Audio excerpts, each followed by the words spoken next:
don't know if you can give us an update on Alex Turcotte. He Sure. was out there today. Yeah, he's day-to-day, upper body, but nothing to do with his head. I know that's probably a concern for everybody, us too, but nothing there, so.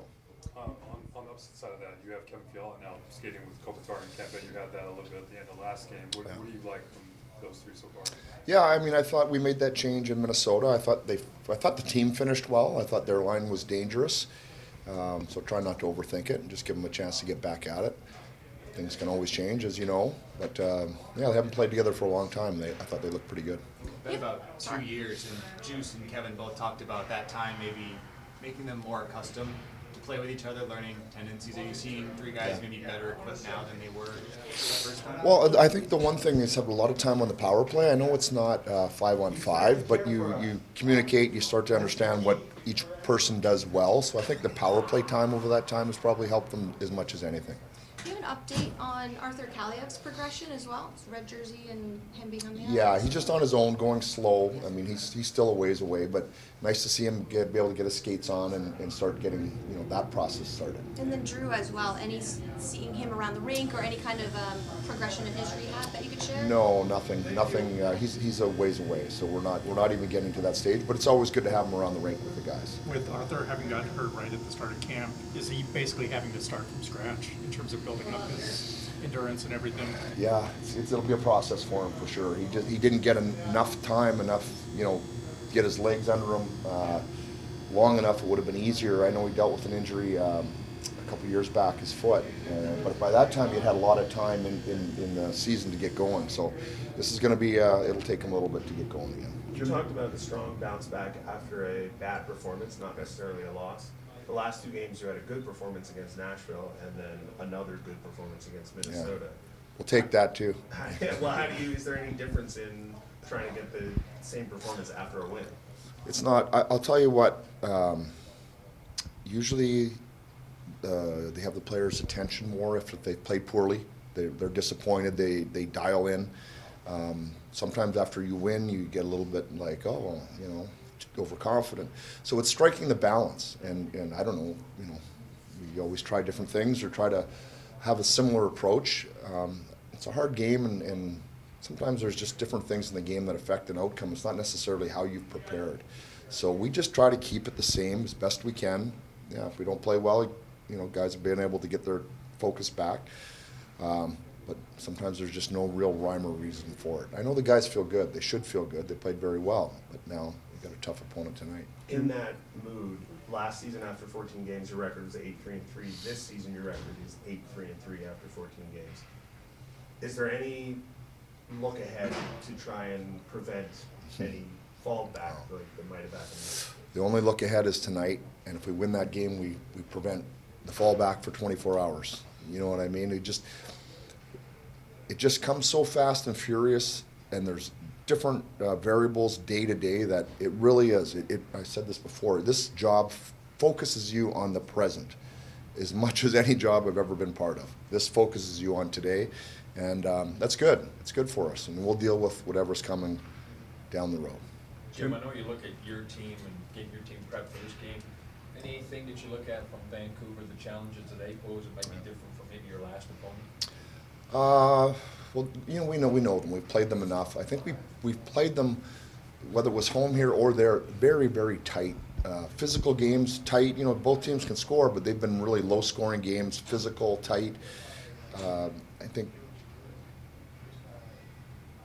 two teams that I think are competitive with each other, as we've seen coming back as Vancouver's come up. So I think it's going to have a little extra juice tonight. I really do. I think Vancouver's playing well. I think they're ready for this one. I think we're going to have to be on our toes tonight.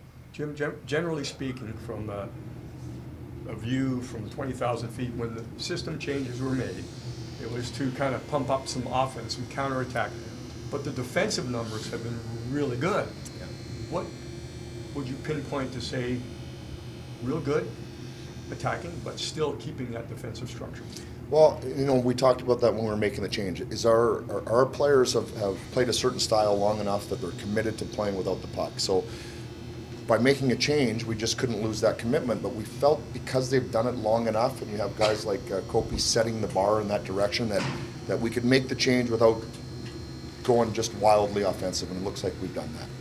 Has Kempe entered that category of top offensive point producer yet? 200-foot player? Oh yeah, I think he's been a 200-foot player probably longer than he was a top offensive player. So he's done a really nice job of that. He's somebody that's dependable. When you're oftentimes when you're a penalty killer and a goal scorer, usually the coaches lean on more of the defensive guys, the guys that aren't the top goal getter on the team. And so I think that always speaks to the quality of the player and the player's mindset. Jim, over the last 4 games, Mikey Anderson has been on the ice for 6 goals, 4 and 5-on-5, 0 against. The last 2 games, scoring chances are dominated with him on ice. What are you seeing out of his game? Because it seems like he's playing at a real high level right now. He really is, and he didn't have the best start to the season, but he's played as well as I've seen him since I've been here over this last stretch. And I think, Mikey's job has been for some time to be a shutdown defense, to shut down the other team's top line. At the beginning of the year, we were kind of just rolling them a little bit more, and I think ever since he's got that job again, primarily with Gabby, when they're out there together, to be that shutdown guy, he's taken a lot of pride in it, and he's taken his game. We gave him a letter. We talked about you're always satisfied with Mikey because he gives you what he's got, but he's got more, and I think that we've seen him answer that call here over the last little while. Has there been an emphasis on, hey, Drew's out, you don't need to step up that much, or is it just keep playing your game and it'll come? With Mikey specifically? Yeah. No, if Drew was in or not, Mikey needed to step up his game a little bit because he has the ability to do it. And we can't just be satisfied with good with him because he can be, as he's shown over the last little while, he has another level. He's got to keep it there. That's the next challenge. Trevor Lewis had his 100th goal opportunity in Nashville. Yeah. Gives it to Juice for the empty netter. Most recent unselfish thing I can think that he's done. But just in your time with him, how has that kind of been a staple in his career? Just he's always gone kind of the unsung hero, unselfish player. What other ways do you see that show up? Well, so he scored his 100th goal, and it was a great goal from in front of that, a big goal for us, a big moment goal. So you say he's played a long time, and it took him a long time to get to 100. So how do you play that long and then get to celebrate your 100th goal in the NHL at his age? You do so many other things well that are appreciated by your coaches, by your teammates, by management, by your trainers. And I think if there's one thing that Louis done, he defines what it is to be a pro. He's the first guy in here stretching, doing all that. You just can't imagine what he's doing to put himself in the best shape to go out there and have a good game. And those are the type of players that have an effect on the organization long after they're gone. Our young players see that. You can say, hey, Laugh's playing well, Church playing well. There's been an effect from those players that have been passed down.